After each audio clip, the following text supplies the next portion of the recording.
This video has been produced to demonstrate the features of the new built-in tool database to be released in PowerMill 8. Before we look at the new features of the new built-in tool database, we're going to go through how we can import tools from the old database format into the new database format. As we all remember, or all familiar with, the old muroutils tool database ran from the browser window inside of PowerMill, which you can see on the screen at the moment.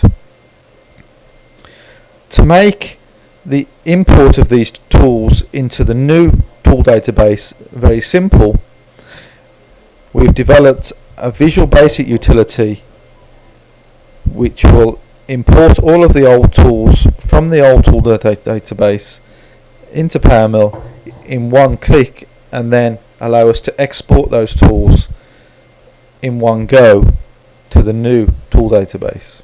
Just to show you an example of this, if I iconize my PowerMill window for a second and run my VB utility and just bring the PowerMill window back, this utility will connect to the running version of PowerMill. If you do not have PowerMill running, then you'll not be able to use the utility. So to import the tools, we simply browse to the database file for the old muroutils database. Typically these would have a file name with the extension .b_tdb,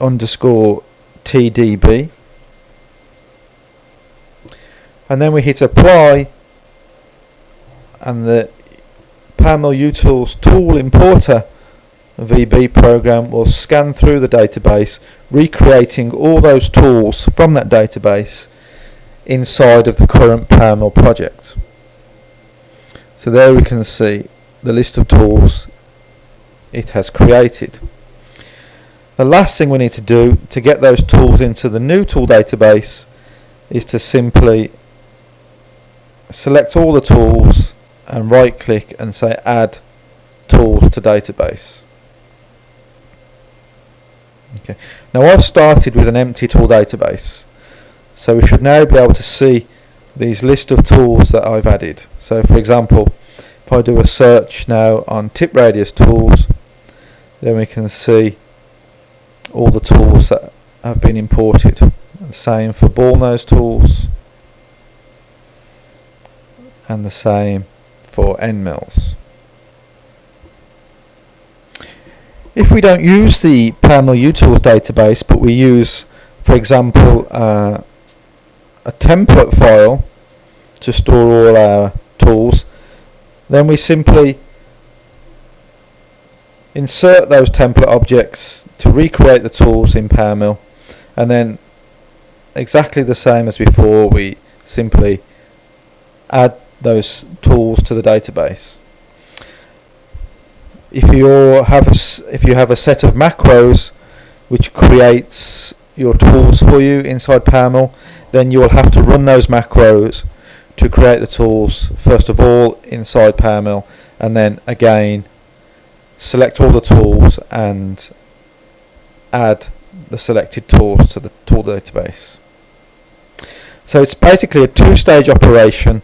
First of all, we must recreate all the tools inside PowerMill, and then the second operation is to export all those tools into the tool database. Next, we're going to look at creating a tool and cutting data for a stock material and adding that information to the tool database. Now, in the tool database we can see we already have a stock material defined called titanium.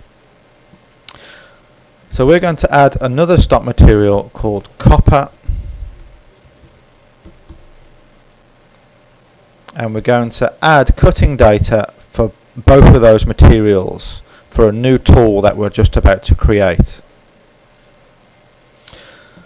So if we go to our PowerMill tools entity and create a new tool, we'll create a simple ball nose tool of a 12mm diameter, a 30mm length tip length, a shank of the same diameter with a 50mm length shank, and then we're going to go straight to the cutting data form. Now you can see in the header of the cutting data that it says cutting data for material copper.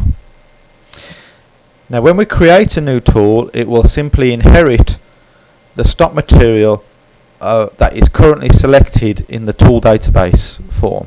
So we can see copper is the current material here that will be inherited by the tool that we're creating. The next thing we need to do is choose the type of machining operation that this cutting data will apply to. The default machining operation is finishing general, so we're going to use this one to add our cutting data to. Because we're machining copper, then the surface speed will be quite high. We're going to set this at 300 meters per minute and the feed per tooth at 0.01. Now you'll notice that the values I'm entering are in tool diameter unit values. By unticking this box, then that will be converted into absolute values in either metric or imperial, depending on what units you're working in.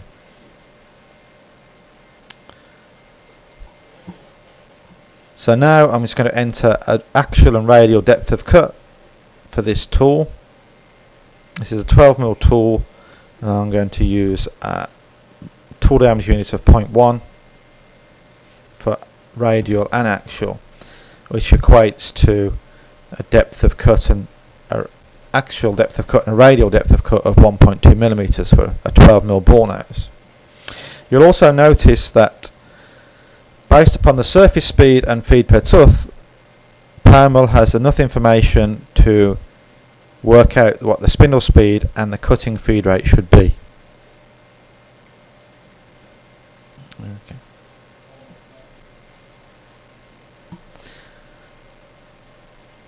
I'll just rename this tool to give it a sensible name.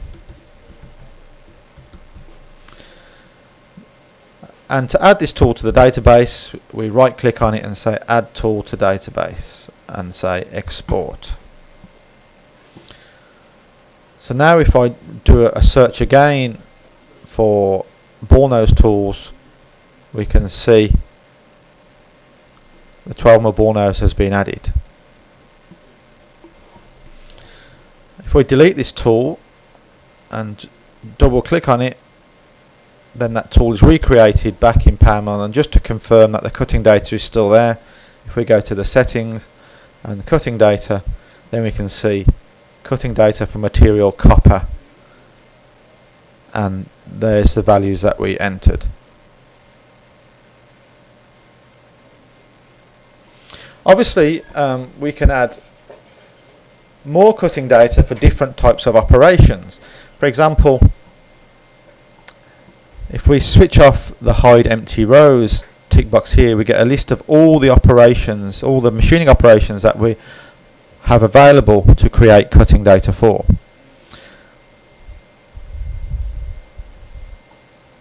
So I'm going to add some more cutting data for copper for finishing profiling operation.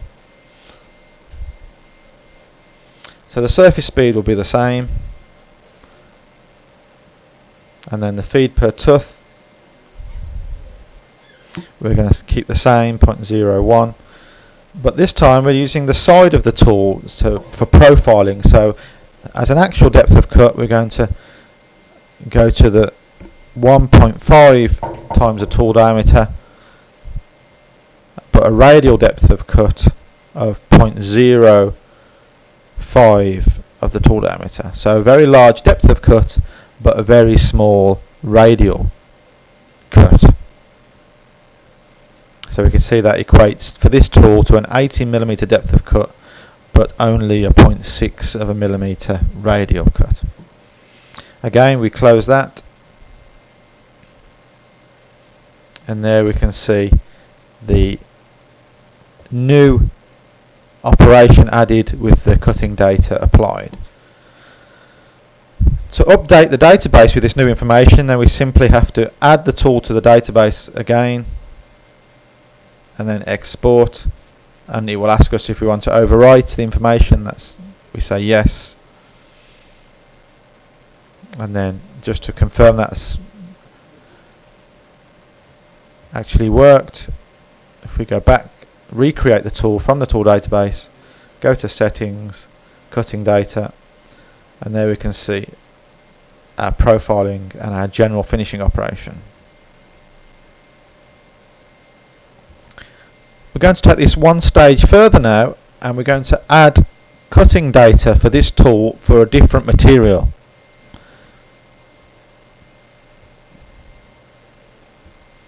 We're going to add cutting data for material titanium. Now, even if we choose titanium in the tool database and we look at the settings of the tool will still be associated with copper. Okay, that is because a tool in PowerMill can only have, when it's created, can only have cutting data associated for one material.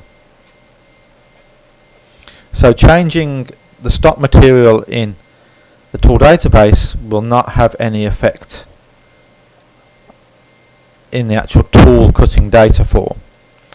But that doesn't matter to us. All we simply have to do is edit the information, and when we add it to the tool database, then we tell the tool database that this new information is for titanium. Just to go through an example of that, if we take our profiling our general operation first and edit this value, so now we're entering the cutting information for titanium. So ignore the fact that it says copper here, where we're entering the information for titanium. So in this case, the surface speed is going to be a lot less than 300, let's say 40, and the feed per tooth is going to be less, at say 0.07, and an actual depth of cut of 0.04 and a radial depth of cut of 0.04. Okay, so now we do the same for our profiling operation. Let's say 40, feed per tooth of 0.007. Actual depth of cut, not quite 1.5 times the diameter, but let's say 0.8 times the diameter. But this time a radial depth of cut of 0.03.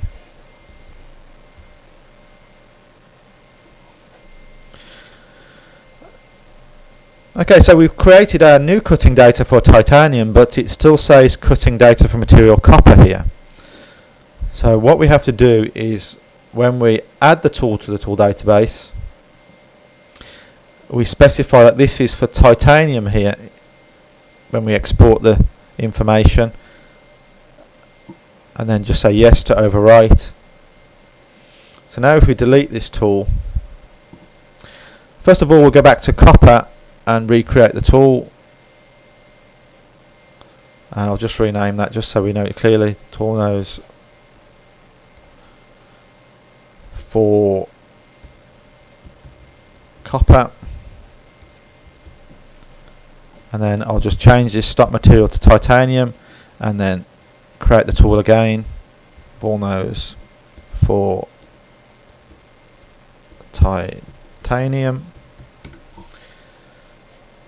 Now if we look at the settings for this one with copper, it should say on the cutting data material for copper, and there we can see the surface speed of 300 and 300 for copper. And if we double click on the one for titanium, you can see it says cutting data for material titanium, and there we have our 40 surface speed. Next we're going to take a look at one of the more advanced features of the tool database. This is the tool family. As its name suggests, the tool family allows us to group together a family of tools that share common cutting data. The advantage of this is that we only need to enter cutting data for the first tool in the family. Any subsequent tools that are added to the family will inherit the cutting data from that family. If we look at our tool family list at the moment, we can see that it is empty. We have no tool families created. So we're going to go through an example of how to add the current tools that we can see in the tool database to a new family. So first of all, we're going to select all the tools and create those in PowerMill. As you can see, some of the tools do not have any cutting data at the moment.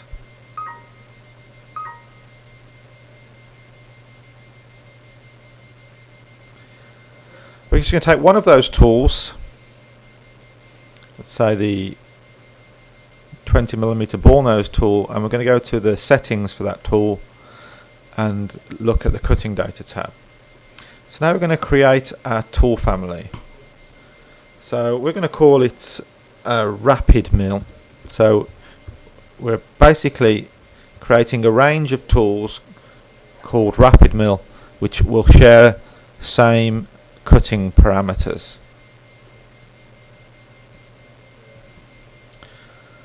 So now we need to set up the cutting data for this tool family called rapid mill for the material titanium.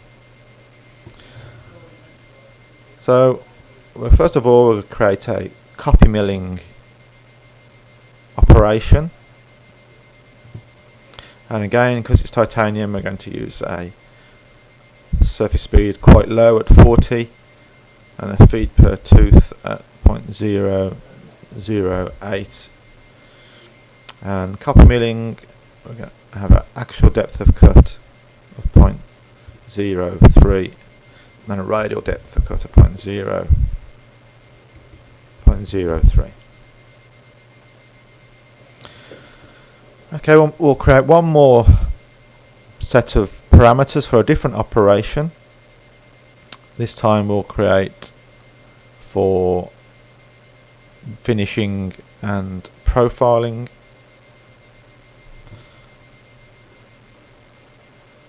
So again, there's 40.07, and then an actual depth of cut of 0.8 and a radial depth of cut of 0.02. Okay, so we've created cutting data for two operations for the tool family rapid mill. Okay. If we close that now, and we'll just add that to the database, you can see when we exported the database, it's informing us that new cutting data will be created.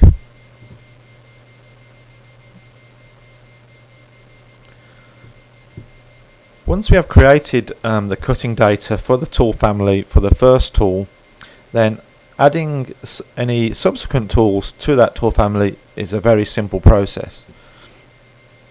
For example, if we take the 8mm ball nose, we can simply select the tool family that we want to associate this tool with, and you can see it updates all the cutting parameters for that tool and inherits the tool family cutting data. So again, we can add that tool to the database. Just do a couple more.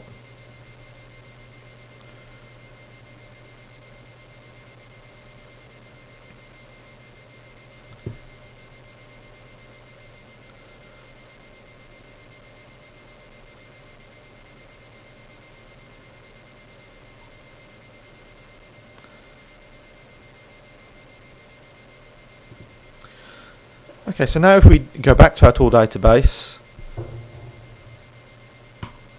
and do a search on this new tool family, then we can see all the tools that we've just created associated to that family. Now the nice thing about it is, if we now delete these tools and we double click on the tool to add it back into PowerMill. Because the cutting data information is stored in the database in terms of its tool diameter units, then all the step overs and step downs will be adjusted accordingly for the different size tools.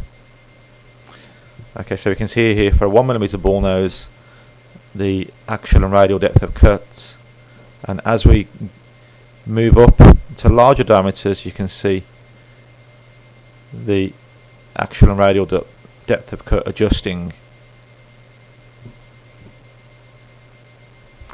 So in summary, the tool family allows us to take up a range of tools from maybe a cutting manufacturer's catalogue and add all those tools to a unique family and allow those tools to share common cutting data across the range. The new tool database has many different search criteria to allow us to quickly and easily find the right tool for the job. To highlight some of these different search criteria, I'm going to read in a more comprehensive tool database. First of all, I'm going to click on this icon in the bottom right hand corner to take me to the options page. Here I can specify the path for the tool database I want to use. So I'm just going to click on the folder icon here and read in a new tool database. So as you can see, this tool database is far more comprehensive, has far greater tools to choose from. When searching the database, we can search based on many different options or criteria. We can do a search based on a simple diameter range. For example, I want to choose a range between 20mm and 30mm. So then if I do a search, then it lists all the tools of my tip radius type, which are between 20 and 30. I may also want to do a search based upon minimum length or cutting length of the tool, or based on the tip radius. Okay, so I want it between 20 and 30, but it must have a tip radius of 3mm. So now if I do a search, that narrows that list down even further to just 4 tools in my database which meet those search criteria. And lastly, I can do a search based upon tool name. Say I wanted the tool I wanted to be a solid carbide tool.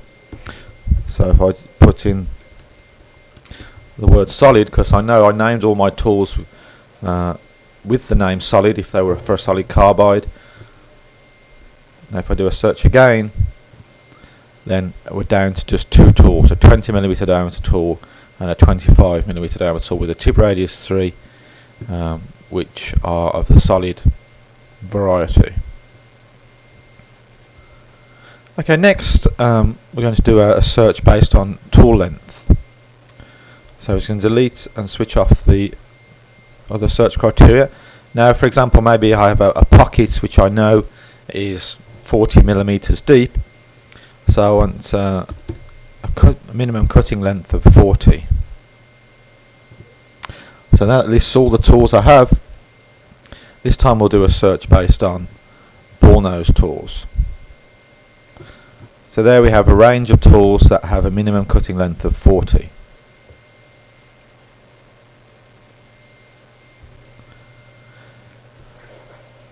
Okay, once I've narrowed my search criteria down to the list of tools that I want to choose from, then I can select the tool, and then I need to choose the material I want to specify for the cutting data. So I want to know, I know that I'm machining, say, a hardened steel, so I select that material and then double click on the tool, and then that will transfer not only the cutter geometry but all the cutting data for that tool for the material hardened steel. Okay, so you can see here they have a surface speed of 100 for roughing and 125 for the finishing. Say we were cutting, I wanted to use the same tool, but this time we were cutting aluminium. I would just simply change the stock material to aluminium and transfer the tool. Because there's already a tool exists, it's asking me, do I want to create a new tool with an _1 at the end? So I'll say yes. So now if we look at the cutting data for this tool, we can see a different set of surface speeds and feeds per tooth for aluminium.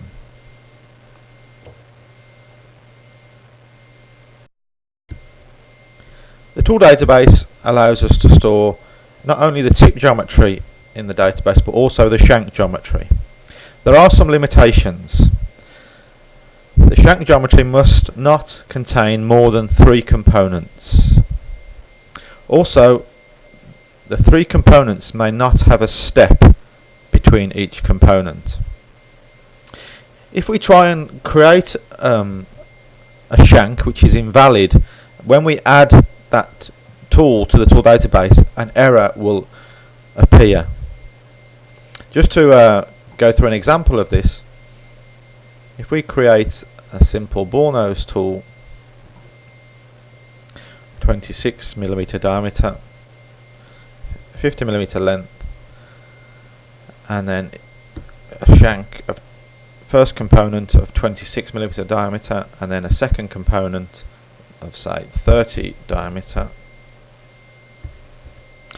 So this shank is made up of 2 components with a step between each component, which is invalid. Okay.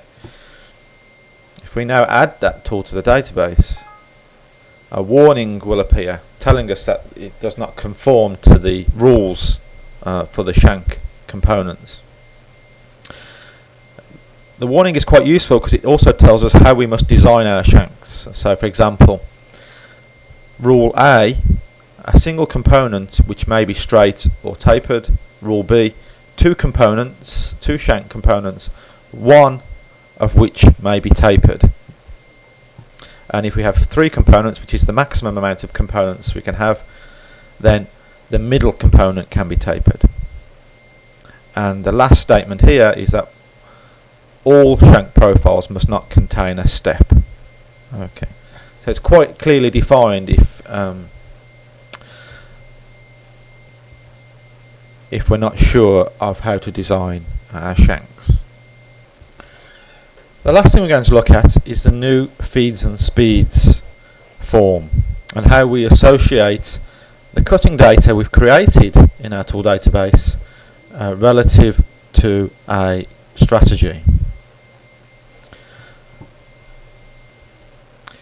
So I've loaded in an example part that we're going to use just to create a simple toolpath. I'm going to open my tool database and I want to machine that with a 10mm ball nose, so I'm just going to do a search based on a 10mm. I only have one tool in my database. I know the material for this part is titanium, so I'm just going to double click on that tool to send it across into PowerMill and then close my database. So if we look at the cutting data for this form, we can see we have material titanium and we'll have 2 sets of cutting data for 2 different operations, a roughing copy milling and a finishing copy milling. Okay, each one has different parameters. Okay, so I want to use the finishing copy milling to do a raster finishing toolpath over this part. Okay, so we're going to go straight to the raster finishing form, and if we open up our feeds and speeds form,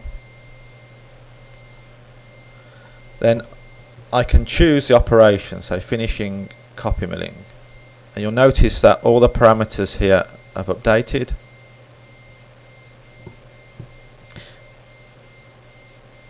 If I apply this toolpath over the part, you'll notice that the step over here matches the step over on the feeds and speeds form. So it's in the strategy form, the raster finishing strategy form has inherited the cutting data stored with the tool.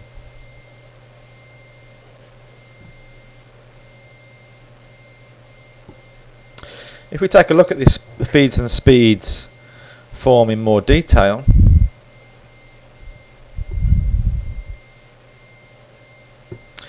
you'll notice that there are two tick boxes at the bottom here, one for working diameter and one for overhang compensation. If we switch on the working diameter and specify a depth of cut, let's say 0.2, and hit reset, you'll notice that the spindle speed has increased. The recommended speed, which is the one stored in the database, is 1273 RPM, but because we're using a working diameter, a depth of cut of 0.2, which means the effective working diameter is a lot less than the 10mm diameter of the tool, then to compensate for this, the spindle speed is increased.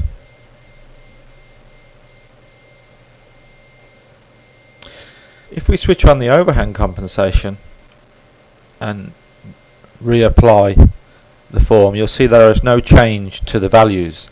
The recommended values are the ones that are being used. This is because at the moment we have no holder defined. So if we go to the settings for our tool and create a simple holder,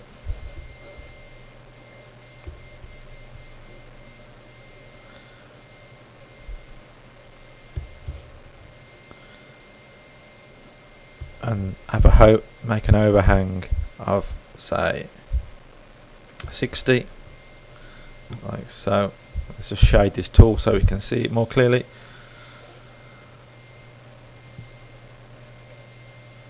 You'll notice now that if I switch off the overhang, then the actual depth of cut and radial depth of cut are the values that are recommended. But if I switch on the overhang compensation and reapply the feeds and speeds form, then you can see that both the actual and radial depth of cut have been reduced to compensate for the extra overhang of the tool. Now for the overhang compensation to make a difference, then the overhang must be greater than 4 times the diameter of the tool. So for this tool, which is a 10mm diameter, then if the overhang is 40mm or greater, then the compensation will apply. If we just go back into this to prove that, if we change our overhang to say 30, close, and then I reapply the form, you can see that it has no effect on the cutting data. Finally, we can manually override the recommended cutting data by simply entering a value into the box. Say we wanted to increase our spindle speed to 1500, then the symbol will change to a hand to indicate that it's been manually calculated. Okay, and because we've changed the spindle speed, then the surface speed, which is affected by the spindle speed, will also be changed to compensate, and the symbol also changed to a hand also. We can also change the cutting feed rate, okay, which will change the feed per tooth, and so on and so on. At any point, if we want to get back to the recommended values, we just hit reset, and everything is reset back to what values are stored in the tool database and what's stored with the tool.